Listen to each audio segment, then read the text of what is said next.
Welcome to इकोन decoding. और इकोन decoding में हम माइक्रो इकोनॉमिक्स की सीरीज कर रहे हैं, जिसमें हमने डिमांड एनालिसिस के कुछ क्वेश्चन कर चुके हैं और डिमांड एनालिसिस का ही ये पार्ट चल रहा है, जो जिसमें इकोनॉमिक्स में आज तक जितने भी क्वेश्चन आए हुए हैं, हम सभी क्वेश्चन को इसमें डिटेल एक्सप्लेनेशन के साथ कवर कर रहे हैं और आगे बढ़ रहे हैं। और ये जो क्वेश्चन आए हुए हैं यूजीसी नेट जीआरएफ से लेकर जितने भी सेट फेट्स एमपी असिस्टेंट प्रोफेसर जितने भी एग्जाम है, सबके क्वेश्चन इसमें शामिल है। ठीक है, यूपीएससी यूपीपीसीएस ये सबके क्वेश्चन इसमें शामिल है।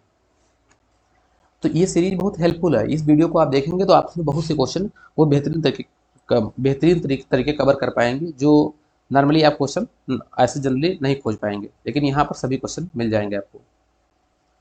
क्वेश्चन नंबर 71 है, when the price of substituted commodity falls. कह रहा है कि सब्स्टिट्यूटेड कमोडिटी की प्राइस फॉल्स हो। ठीक है, कोई सब्स्टिट्यूटेड कमोडिटी इसकी प्राइस फॉल्स हो, so will be the demand for the goods.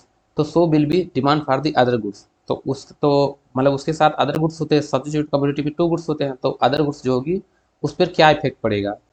तो हम जानते हैं यह सब्स्टिट्यूट कमोडिटी है, तो कुछ ऐसे होगा। ऐसे यहाँ पे प्राइस होगी और यहाँ पे क्वांटिटी होगी। ठीक है, और कुछ ऐसे रहेगा डिमांड। ये हमारा क्या हुआ, वाई गुड्स हुआ, और हमारा क्या हुआ, ये एक्स गुड्स हुआ। ये हमारा वाई गुड्स है ये। तो ये वाई गुड्स की क्या होगी, प्राइस फॉल होगी। मान लीजिए ये ऐसे है, कहीं इनिशियल प्राइस यहाँ पे है ऐसे, और ये प्राइस फॉल होके यहाँ आ गई।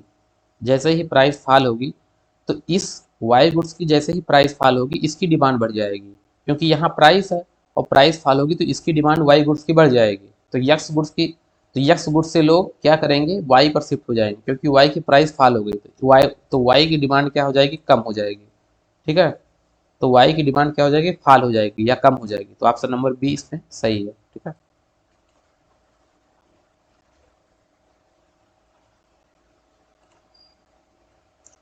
फिर हाँ, ये ग्राफ भी बना हुआ है, इसमें देखेंगे तो जैसे हमने बताया वैसे ही है।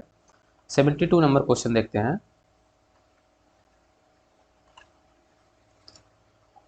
Which of the following is not true for king demand curve. King demand curve के लिए कौन सा इसमें सही नहीं है। तो किंग डिमांड कर्व कैसे होता है, किंग डिमांड कर्व ऐसे होता है, ये ऐसे ऐसे, यहाँ आके कुछ रिजिड हो जाता है। ये हमारा ए आर कर्व है, ऐसे आएगा और ऐसे हो जाएगा, कुछ यहाँ रिजिड हो जाएगा। सही से बनाते हैं थोड़ा इसको, देखिए ऐसे ऐसे और ऐसे। तो यहाँ क्या है, यहाँ रिजिड हो गया, क्योंकि यहाँ पर कंटिन्यूअस कर्व नहीं होता। ये जो कर्व होगा ये कंटिन्यूअस कर्व नहीं होगा, ऐसे रिजिड हो जाएगा। तो यहाँ बीच में जब रिजिड हो जाएगा तो ये डिसकंटिन्यूअस कर्व है। ये ओल्गोपोली मार्केट में ये सब आते हैं। ठीक है, तो इसमें क्या है, पहला option it is continuous curve. पहली बात यही ऑप्शन गलत हो गया, इसमें कह रहा है नॉट ट्रू। नॉट ट्रू कौन है, इट इज कंटिन्यूअस कर्व। ये सही है, क्योंकि ये कंटिन्यूअस नहीं होता, ये डिसकंटिन्यूअस होता है। सेकंड ऑप्शन देखते हैं it falls the from left to right. Left to right, ये हमारा लेफ्ट हुआ, ये राइट हुआ, ये ठीक है। ये फॉल्स हो रहा है, गिर रहा है लेफ्ट टू राइट, ये ठीक है। तो ऑप्शन नंबर बी सही है, लेकिन ऑप्शन नंबर ये गलत है, क्योंकि ये कर्व क्या होता है, डिसकंटिन्यूअस होता है, जबकि कंटिन्यूअस लिखा है। ठीक, ऑप्शन नंबर सी देखते हैं। It is explain the inertia of the price on the market. तो इनर्सिया क्या होता है, इनर्सिया मतलब जड़त होता है। इसमें क्या होता है, ये एक्सप्लेन करता है कि जो प्राइस होती है वो इनर्सिया हो जाती है, जड़त हो जाती है, मतलब स्थिर रहती है। इनर्सिया क्या होता है कि यदि कोई गुड्स है या कोई वस्तु है, तो जिस मूवमेंट में है उसी मूवमेंट में रहना चाहती है, वो अपना पोजीशन नहीं करना चाहती जब तक हम उसमें बाह्य फोर्स नहीं लगाएं। जब बाह्य रूप से कोई फोर्स नहीं लगाते हैं तो वो बस अपने स्थान पर वैसे ही रहना चाहती है। जैसे हम कोई बस में हैं तो हम मूवमेंट कर रहे हैं, बस चल रही है तो हम मूवमेंट उसके साथ रहते हैं, लेकिन जैसे ही बस रुकती है तो हम आगे की तरफ झुक जाते हैं। क्योंकि हम जिस मूवमेंट में है उसी मूवमेंट में रहना चाहते हैं। ठीक है, जब जब तक उसमें हम बाय फोर्स लगा उसको चेंज नहीं करें। तो उसी तरह इसमें क्या होती है, यहाँ प्राइस रिजिड होती है। ठीक है, तो ये इसी पर रहना चाहती है, ये भी आपका ठीक है। अब ऑप्शन नंबर डी देखते हैं। It explain the behaviour of monopolistic firm. ये मोनोपोलिस्टिक फर्म के बिहेवियर को एक्सप्लेन करती है, ये ठीक नहीं है, ये भी ऑप्शन गलत है। तो ऑप्शन नंबर ए और डी दोनों सही है, क्योंकि ये ओलिगोपोलिस्टिक मार्केट का जो किंग डिमांड कर्व है ये ओलिगोपोलिस्टिक मार्केट का पार्ट है, ना कि मोनोपोलिस्टिक का। ठीक, तो ए और डी दोनों। 73 नंबर क्वेश्चन देखते हैं। 73 नंबर क्वेश्चन में क्या है, the price of elasticity of demand is the same at different points of the demand curve when the different curve. कह रहा है the price of elasticity of demand is the same, the price elasticity of demand is the same at the different point. कुछ ऐसे कर रहा है क्या? हाँ, इसमें ये कहने की कोशिश कर रहा है कि कौन सा कर्व है जिसमें जो प्राइस इलेक्ट्रिसिटी ऑफ डिमांड है डिफरेंट डिफरेंट पॉइंट पर सेम रहेगी। तो यदि हम स्ट्रेट लाइन ले लें, पहला ऑप्शन, ऐसे ऐसे स्ट्रेट लाइन ले रहे हैं, तो यहाँ पर इलेक्ट्रिसिटी कुछ और होगी, यहाँ पर कुछ और होगी, यहाँ पर कुछ और होगी, तो ये ऑप्शन नहीं सही है। कह रहा है कि सेम रहनी चाहिए। कौन सा डिमांड कर्व ऐसा है जहाँ पर इलेक्ट्रिसिटी ऑफ डिमांड सेम रहे?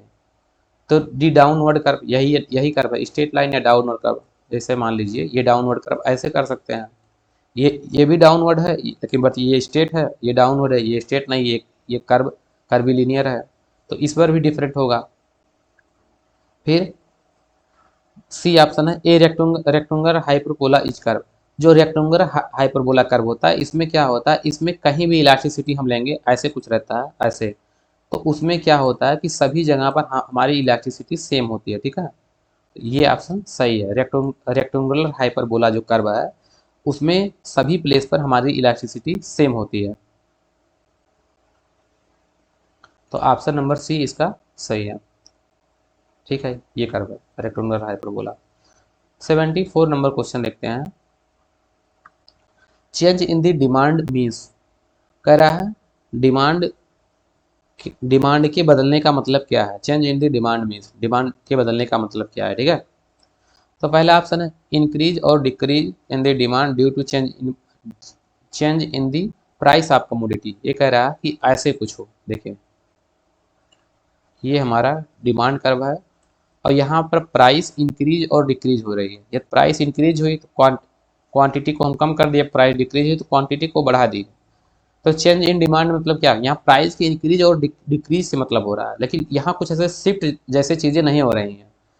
ठीक है, ऐसे कुछ होना चाहिए। चेंज इन डिमांड का मतलब क्या है कि हमारी डिमांड कब बढ़ रही है, ये तो प्राइस डिक्रीज और कम कम होने पर हमारी इंक्रीज और डिक्रीज हो रही है, लेकिन शिफ्ट कैसे होगा?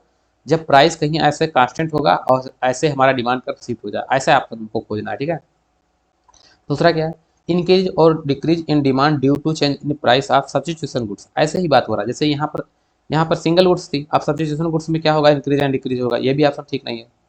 इंक्रीज और decrease in the demand due to change in price of complementary goods, substitution good या कॉम्प्लीमेंट्री गुड्स, इसमें भी इंक्रीज एंड डिक्रीज कर रहा है। लेकिन ऑप्शन नंबर डी क्या है?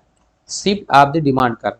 यहाँ डिमांड कर्व शिफ्ट हो रहा है। चेंज इन डिमांड मीन्स मतलब क्या है? डिमांड कर्व शिफ्ट होना। ऐसे प्राइस हमारा कांस्टेंट होगा और हमारा डिमांड चेंज हो जाएगा। अब डिमांड कैसे चेंज होगा? ऐसे यहाँ क्वांटिटी हो गई। अब डिमांड क्यों चेंज हो रहा है?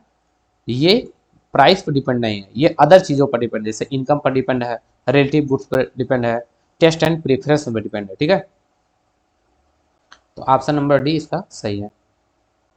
आगे बढ़ेंगे, ये है, यही ऑप्शन में एक्सप्लेन कर रहे थे अभी। ये हमारा क्या हुआ? नीचे क्वांटिटी है और ऊपर और वर्टिकल पर प्राइस है। तो यहाँ पर क्या हुआ? ये यहाँ पर ये हमारा जो डिमांड है, ये डिमांड कर्व पहले यहाँ था, ये ओरिजिनल था इनिशियल, और यहाँ से क्या हुआ? ये इंक्रीज हुआ। ठीक है, और ये डिक्रीज हुआ, इनिशियल से ये डिक्रीज हुआ, इंक्रीज हुआ। ठीक है, तो यहाँ डिमांड कर्व क्या हो रहा है? इंक्रीज और डिक्रीज हो रहा है। जबकि जब हम यहाँ पर जाएंगे प्राइस चेंज होगा ऊपर नीचे और डिमांड कर्व वही रहेगा, प्राइस के कारण होगा, तो कंट्रैक्शन एंड एक्सपेंशन होगा, ना कि इंक्रीज और डिक्रीज हो जाएगा। इंक्रीज और डिक्रीज जो होगा वो डिमांड कर्व के चेंज होने पर होगा। ठीक है, इस ऑप्शन को ध्यान रखना पड़ेगा, अदरवाइज ये गलत हो जाएगा क्वेश्चन।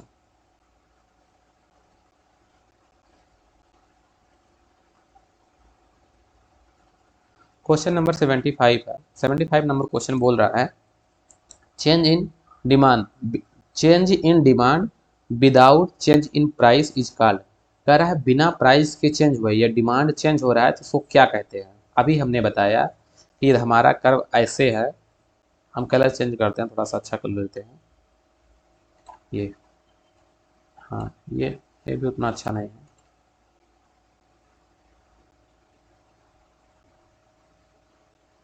छोड़िए, इसी को करते हैं। ये प्राइस क्या है, प्राइस ऐसे है, ठीक है, प्राइस कांस्टेंट है। और कह रहा है without change in price, price constant हो जाए, ये नहीं चेंज हो। और उसके बाद क्या हो रहा है, डिमांड कर्व चेंज हो, मतलब डिमांड कर्व ऐसे ऐसे ऐसे, मान लीजिए इनिशियल ये है तो यहाँ से डिक्रीज हो रहा है, यहाँ से इंक्रीज हो रहा है, जिससे यहाँ पर बनाया गया। ये इनिशियल है और यहाँ से इंक्रीज और यहाँ से डिक्रीज, तो क्या होगा। तो कह रहा है इसमें व्हाट इज कॉल्ड, इसमें उसको क्या कहते हैं, तो इंक्रीज और डिक्रीज कहते हैं। तो ऐसा ऑप्शन कहीं लिखा है क्या, ऑप्शन नंबर ए में लिखा है इंक्रीज एंड डिक्रीज। बी में क्या लिखा है, डिक्रीज इन डिमांड। नहीं, ये ठीक नहीं, ऑप्शन नंबर बी नहीं थी, क्योंकि ऐसा कुछ बताया नहीं है कि प्राइस प्राइस फॉल हो रही है कि इंक्रीज हो रही है, केवल ये कह रहा है कि प्राइस के चेंज होने पर। तो प्राइस के चेंज होने पर दो ऑप्शन बनते हैं, इंक्रीज और डिक्रीज, तो ऑप्शन नंबर ए सही है। यहाँ पर बी डाल दिया है, बी डालने का कोई मतलब नहीं, ये किताब बहुत चीज़ें गलत करती है। 76 नंबर क्वेश्चन है, this sensitivity to change in the demand due to change in price. कह रहा है प्राइस के चेंज होने पर जो डिमांड चेंज हो रहा है वो किस कारण हो रहा है, वो सेंसिटिविटी क्या है, ठीक है, उसको क्या बोलते हैं। जिसके कारण कि प्राइस के चेंज होने पर डिमांड चेंज होगा, उसको हम क्या बोलते हैं, तो उसको हम बोलते हैं elasticity of demand is measured by, जो मांग की लोच है वो मापी जाती है। मांग की लोच, elasticity of demand is measured by, मांग की लोच मापा जाता है। ये प्राइस चेंज होने पर डिमांड चेंज हो रहा है तो इसको क्या बोला जाता है, इसको मांग की लोच, इससे मांग की लोच मापा जाता है। तो ऑप्शन नंबर डी इसमें सही है, ये इसका फार्मूला भी है। फार्मूला क्या होता है, मांग मात्रा में अनुपातिक परिवर्तन अपान कीमत में अनुपातिक परिवर्तन, जिसको हम बोलते हैं चेंज चेंज इन, मांग मात्रा में अनुपातिक परिवर्तन अपान कीमत में अनुपातिक परिवर्तन। हाँ, जिसको बोलते हैं proportional change in demand for commodity upon proportional change in price of commodity, जिसको हिंदी में बोलेगा मांग मात्रा में अनुपातिक परिवर्तन अपान कीमत में अनुपातिक परिवर्तन, जो कि यही फार्मूला है, इसको लिखेंगे तो सही है। 77 नंबर क्वेश्चन देखते हैं। तो 77 नंबर क्वेश्चन में है अदर थिंग्स बीच इक्वल, अदर थिंग्स भी इक्वल, अदर सब चीजें क्या हो, इक्वल हो, इफ आप फैमिली इनकम इंक्रीज, सब कुछ इक्वल हो, अदर चीजें अपने इनिशियल पॉइंट पर सब कुछ इक्वल हो, फिर क्या होता है कि फैमिली इनकम इंक्रीज होती है। इफ आप फैमिली इनकम इंक्रीज, तो फैमिली इनकम इंक्रीज होती है, then the demand curve commodity increase, then its demand curve, then its demand for a commodity increase. Family income के इंक्रीज होने पर हमारी जो डिमांड फॉर कमोडिटी वो इंक्रीज हो जाती है, ठीक। The increase demand can be represented by, कह रहा है तो वो जो इंक्रीज होगा डिमांड वो किस चीज को रिप्रेजेंट करेगा, इस ऑप्शन में आप बताइए, ठीक। पहला नंबर क्या है, ए change in any direction of the demand curve, any direction कैसे होगा, जो कह रहा है जब इनकम इंक्रीज हो रही है, इसका मतलब कि प्राइस कांस्टेंट है और सब चीजें कांस्टेंट है, केवल इनकम इंक्रीज हो रही है तो डिमांड पर हमारा शिफ्ट होगा राइट वर्ड में, तो एनी डायरेक्शन में नहीं होगा, तो ये ऑप्शन गलत हो गया, ठीक है। और देखते हैं option number B. Option number B है on the right side the demand curve, कह रहा है on the right side the demand curve, ये कह रहा है कि on the right side demand curve, ये ऑप्शन क्या कह रहा है, राइट साइड डिमांड कर्व, ये नहीं सीख, क्योंकि इसमें डिमांड कर्व शिफ्ट शिफ्ट नहीं हो रहा, हमको चाहिए क्या होना चाहिए, शिफ्ट। अब ऑप्शन नंबर सी को देखते हैं, ऑप्शन नंबर सी में क्या, on the left side of demand curve, मांग वक्र के बाईं ओर, ये भी नहीं होगा, मांग वक्र जैसे ऐसे है, ये मांग वक्र तो बाईं ओर इसके ऐसे, ये भी नहीं ठीक है। Shift on the demand curve is right word, कह रहा है डिमांड कर्व दाहिनी तरफ शिफ्ट हो, ऐसा कुछ, ये डिमांड कर्व ऐसे, ये दाहिनी तरफ शिफ्ट हुआ, तो ये ऑप्शन ठीक है, क्योंकि प्राइस कांस्टेंट है और प्राइस कांस्टेंट होने से क्या है, क्वांटिटी हमको ये मिल रही थी लेकिन हमारी इनकम बढ़ गई तो क्वांटिटी हमको ये मिलने लगी, ठीक है। तो ये ऑप्शन नंबर सही है, डी डी ऑप्शन नंबर सही है। 78 नंबर क्वेश्चन देखते हैं। इसमें क्या है, horizontal demand curve means, horizontal demand curve होने का क्या मतलब है, या क्षैतिज मांगों का क्या मतलब है। तो यहाँ जो इलास्टिसिटी होती है इनफाइनाइट होती है, ऐसा कोई है, या परफेक्ट इलास्टिक बोल सकते हैं। ऑप्शन नंबर बी, बी सही है, ऑप्शन नंबर बी सही है। Cross cross elasticity is equal to, cross elasticity क्या है, क्रॉस इलास्टिसिटी के अंदर क्या होता है कि सब्स्टिट्यूशन आता है और उसके बाद कॉम्प्लीमेंट्री गुड्स आता है, सब्स्टिट्यूशन गुड्स आता है और कॉम्प्लीमेंट्री गुड्स आता है। जो सब्स्टिट्यूशन गुड्स में क्या होती है, जो क्रॉस इलास्टिसिटी होती है वो पॉजिटिव होती है, जबकि कॉम्प्लीमेंट्री गुड्स में जो क्रॉस इलास्टिसिटी होती है वो नेगेटिव होती है। इसमें एक भी फार्मूला सही नहीं, क्योंकि ये आर्क इलास्टिसिटी का फार्मूला है, क्रॉस इलास्टिसिटी का नहीं है, ठीक है।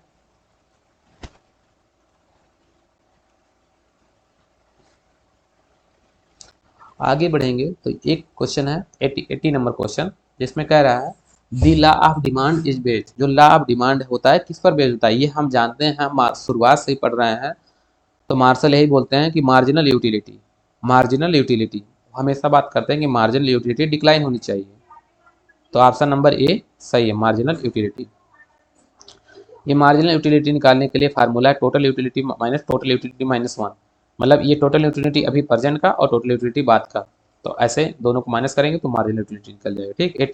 81 नंबर क्वेश्चन है, the income elasticity of demand is equal to, जो इनकम इलास्टिसिटी डिमांड है वो इज इक्वल टू है। अभी तक हमने इससे पहले पढ़ा कि the price elasticity demand equal to, तो प्राइस के स्थान पर इनकम रख दिया, इसका मतलब हुआ मांग मात्रा में अनुपातिक परिवर्तन अपान इनकम में अनुपातिक परिवर्तन। हम इससे पहले पढ़ रहे थे कीमत में अनुपातिक परिवर्तन, हाँ, मांग मात्रा में अनुपातिक परिवर्तन अपान कीमत में अनुपातिक परिवर्तन। यहाँ पर पढ़ेंगे मांग मात्रा में अनुपातिक परिवर्तन अपान इनकम में अनुपातिक परिवर्तन, ऐसा देखेंगे, ठीक है। तो ऐसा ऑप्शन कौन सा है, proportional change in price upon proportional change in income, जिसको हम पढ़ेंगे मांग मात्रा में अनुपातिक परिवर्तन, मांग इस मांग की कीमत में अनुपातिक परिवर्तन अपान मांग, नहीं ये ऑप्शन गलत है, एकदम गलत, ऑप्शन नंबर ई गलत है। Proportional change in price, proportional change in price, price को नहीं चेंज करना है, क्वांटिटी को चेंज करना है, ये भी गलत है। Proportional change in demand, proportional change in income, option number C सही है, ऑप्शन नंबर सी इसका सही है, क्योंकि proportional change in demand, proportional change in income, यदि इनकम के चेंज होने पर तभी तो हमारा डिमांड चेंज होगा, लेकिन यहाँ प्राइस और इनकम से कोई रिलेशन नहीं आ रहा है, ठीक है। तो इलास्टिसिटी मतलब यहाँ क्वांटिटी होता तो और अच्छा रहता, proportional change in quantity, proportional change in income, ऐसे कुछ होता तो ज़्यादा बेहतर रहता, लेकिन proportional change in demand, proportional change in income. तो ऑप्शन नंबर सी इसका सही, ये नहीं सही होगा, पता नहीं कैसे ये दिया है।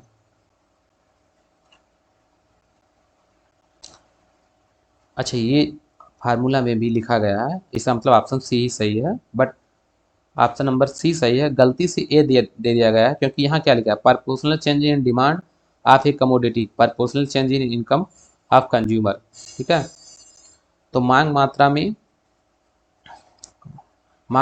अनुपातिक परिवर्तन अपान कीमत में अनुपातिक परिवर्तन है, मांग मात्रा में अनुपातिक परिवर्तन अपान इनकम में अनुपातिक परिवर्तन, इसको हिंदी में बोलेंगे इसका। तो 82 नंबर क्वेश्चन है, the demand curve slope is right because, जो डिमांड कर्व का स्लोप है वो दाहिनी तरफ झुका होता है, किसके कारण। तो हम मार्शल शुरुआत से बताते हैं कि मार्शल बताते हैं कि यह डिमांड कर्व ऐसे है, ये डाउनवर्ड स्लोपिंग है, तो किस कारण होता है दाहिनी तरफ झुका होता है, तो ये मार्जिनल यूटिलिटी के डिक्लाइन होने के कारण होता है। तो ऐसा कोई ऑप्शन है कि diminishing marginal utility, option number B है, तो ऑप्शन नंबर बी इसका सही है, मार्जिनल यूटिलिटी के डिक्लाइन होने के कारण ये डिमांड कर्व जो होता है वो दाहिनी तरफ झुक जाता है, मतलब निगेटिव स्लोप हो जाता है, ठीक है। 83 नंबर क्वेश्चन है, which of the following element is not constant wheel drawing the demand curve for an individual, कह रहा इसमें बोल रहा है कि हम इंडिविजुअल डिमांड कर्व जो ड्रा करते हैं तो इसमें कौन सा एलिमेंट है जो कांस्टेंट नहीं होता। हम जानते हैं demand is the function of price, क्या होता है, demand is the function of price, इसका मतलब ये डिमांड कर्व ड्रा करेंगे तो केवल प्राइस ही होगा जो कांस्टेंट नहीं होगा, ऐसे ये डिमांड कर्व भी ड्रा कर रहे हैं तो प्राइस जो होगा वो कांस्टेंट नहीं होगा, बाकी सब चीज़ें कांस्टेंट होगी। तो ऐसा है कहीं कोई ऑप्शन, क्या प्राइस ऑफ कमोडिटी, इंडिविजुअल कर रहे हैं तो एक ही कोई कमोडिटी, प्राइस ऑफ कमोडिटी, तो ये ऑप्शन नंबर बी सही है। 84 नंबर क्वेश्चन है, the demand curve with the expectation is once will slope. The demand curve, जो demand curve with the exception मतलब अपवाद है, इज वंस हुज स्लोप, कह रहा है इसमें कौन सा मतलब डिमांड कर्व एक एक्सेप्शन है तो इसमें कौन सा स्लोप है जिसके कारण वो अपवाद है।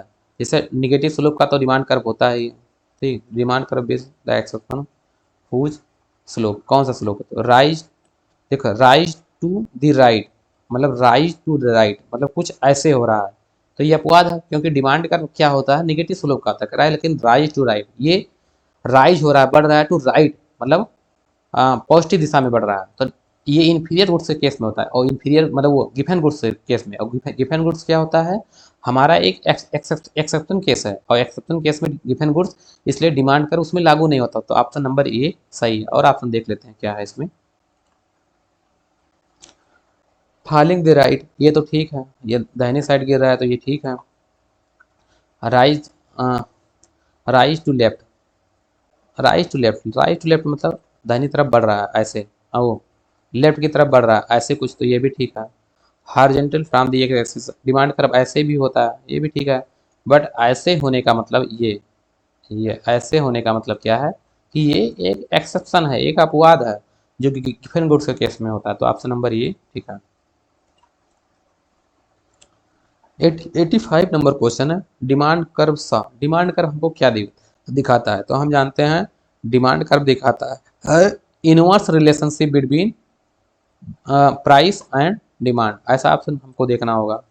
Inverse relationship between caste of production and demand for goods, ये ठीक नहीं है, क्योंकि हमको क्या देखना है inverse relationship between price of commodity and demand for goods, inverse relationship between price of commodity and demand for goods, demand is a function of price, demand is a function of price, इसमें क्या होता है inverse relationship होता है, तो option number B ही तो बोल रहा है, देखिए ना inverse relationship between price price और डिमांड, ठीक है, जबकि यहाँ क्या बोल रहा है प्रोडक्शन ऑफ, यहाँ बोल रहा है cost of production and demand, यहाँ कास्ट ऑफ प्रोडक्शन से क्या मतलब हुआ,